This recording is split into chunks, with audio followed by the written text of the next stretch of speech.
China is contemplating the introduction of a national cyberspace ID. The government claims that the ID will be introduced to enhance data security and to protect the personal information of its citizens. However, this proposal has sparked apprehensions amongst legal experts who fear that it could lead to increased surveillance and social control.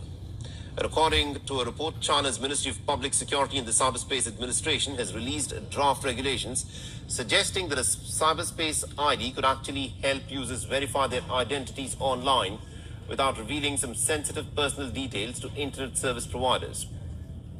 The promised system, which is voluntary, includes two types of digital IDs, one comprising a series of letters and numbers, and another is a digital authentication credential.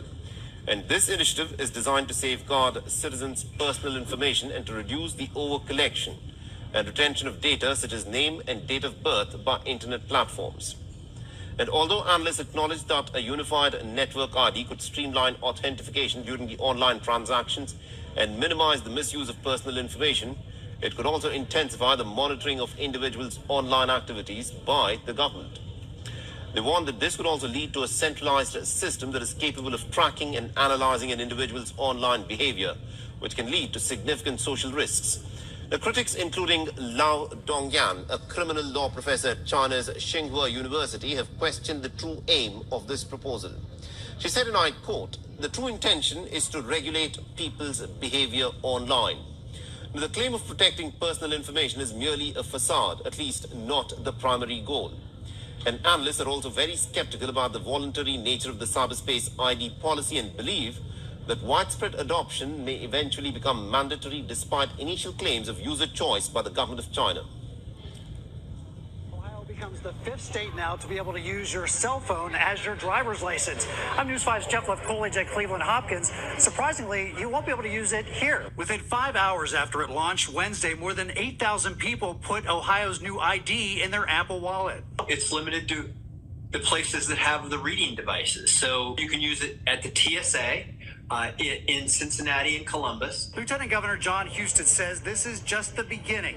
I spoke to him over Zoom about the new ID system. Husted says as more people put it in their online wallet, more businesses and services will be able to take it. You can use it at state liquor stores. Soon you will be able to use it at casinos, and businesses will be able to download an app to check your ID. Phone to phone, it'd just be a scanning device. Eventually, the ID will be available on Android devices as well, but you may never have to totally give up your plastic ID. So remember, this didn't exist until today. And so nobody has a lot of these reading devices loaded onto their technology to be able to read your ID. So this will take time. Eventually, law enforcement will adopt it as an option for you. And when they do, you'll never have to hand over your phone.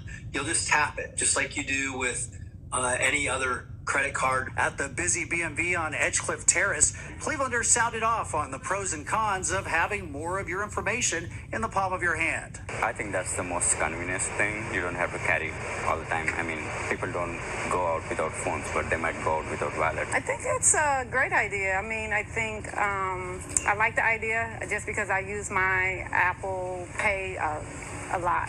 But sometimes it could be a bad idea. You know, you have some people that steals people's identities. If people can get into your phone, they can get your driver's license number, address, everything else. They already get your credit card number, and you might as well, the government might as well go ahead and tip us. That's just another way for them to keep a track of us. Lieutenant Governor John Husted told us it's supposed to be convenient. Well, the good news is this is completely optional. And while it's not here yet, Cleveland Hopkins will eventually be added to the list as more states get into the real ID business. At Cleveland Hopkins International Airport, I'm Jeff Left-Coolidge for News 5. Of the risks in handing out data to companies like Optus and Medibank. But what if you never had to reveal your address ever again? New South Wales is leading the way with a one-stop shop, allowing us to prove and protect our identity once and for all. It's personal, private, privileged, and prized by hackers. We've seen what happens in relation to Optus and Medibank. Now, new ways for a new world to give the power back to the people. What we're rolling out in New South Wales is world-leading technology. A digital identity that means you'll never have to hand over your data again. It works like this. You'll use an app to scan your passport, license, Medicare card. They're cross-checked with databases to ensure they're yours and then appear on your phone as verified ID. You then have control over what you share and with whom, revealing only part or all of a document when required, meaning you'll be able to prove a valid license without showing your address. All they need to know is that you are real and that you're authorised to drive. Or confirm you have Medicare while keeping your number unknown. Those numbers, as we've seen in the recent spate of attacks, will not be shared. The personal data is kept only on the personal device, never held by the government or a private company. When you decentralise and you put the information in the power of the individual, it's far safer. The technology will be optional for users, but not for companies and businesses, with the government set to make it illegal not to recognise the ID. Ultimately, we will need legislation to make sure that the companies play ball and that they accept this. Amelia Brace. Watch this if you struggle with DMV paperwork. California's DMV just made a game-changing move. Let's dive in. Imagine never having to wait in line at the DMV again. California just digitized 42 million car titles using blockchain technology. This isn't just a tech upgrade, it's a revolution. Thanks to blockchain, your car title is now a secure digital asset. Fraud? Forget about it. The transparent and unalterable record on the blockchain makes it nearly impossible for scammers to mess with your title.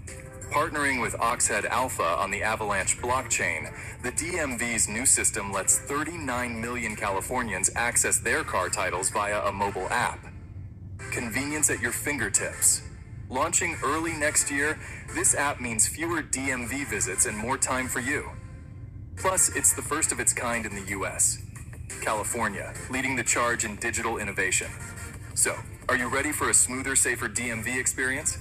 Stay tuned, because the future of car titles is here. So let's have a digital health certificate acknowledged by WHO if you have been vaccinated or tested properly, then you can move around. So for the next pandemic, instead of stopping the movement of the people 100%, which clog the economy globally, you can still provide some movement of the people.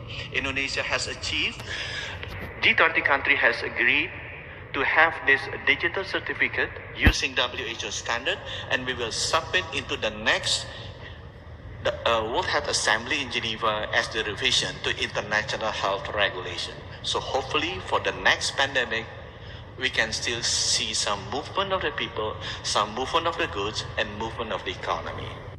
That our three organizations, Hyperledger Foundation, Finos, and Digital Dollar Project, we've really seen this need for open collaboration, open development in the central bank digital currency space and the research and projects that are happening.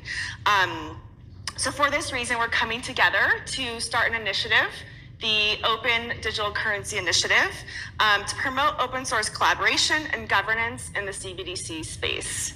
Our aim is to promote the open collaboration development of central bank digital currencies involving all kinds of stakeholders, not just central banks, but those who are helping central banks, and anyone else who's involved in this space, so that we can develop really publicly shared resources and avoid duplicating efforts.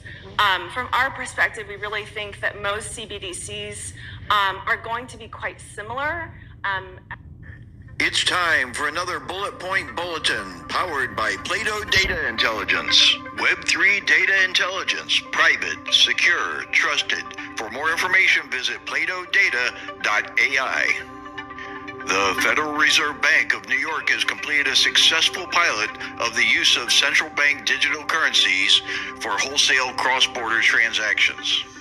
The experiment, also known as Project Cedar Phase 1, aims to explore the capabilities of blockchain technology in payment delivery and the application of central bank digital currencies in wholesale payments. Testing was conducted on separate blockchains to explore the capabilities of blockchain technology in delivering fast and safe payments for a lower settlement cost. The New York Innovation Center, the entity charged with the project, exchanged a U.S. digital dollar with experimental foreign currencies in a simulated environment powered by blockchain technology. The experiment showed a significant improvement in which the average clearing and settlement of transactions reduced from 2 days to under 15 seconds. Additionally, the framework could enable atomic settlements, an instant and simultaneous exchange of assets. Because of the dollar's advantage in international payments, the U.S. was previously uninterested in increasing central bank digital currencies. However, the country's perspective has shifted and is now researching the policies to develop the tools, technology, and potential that it offers. Thanks for watching Bullet Point Bulletins, powered by Plato Data Intelligence.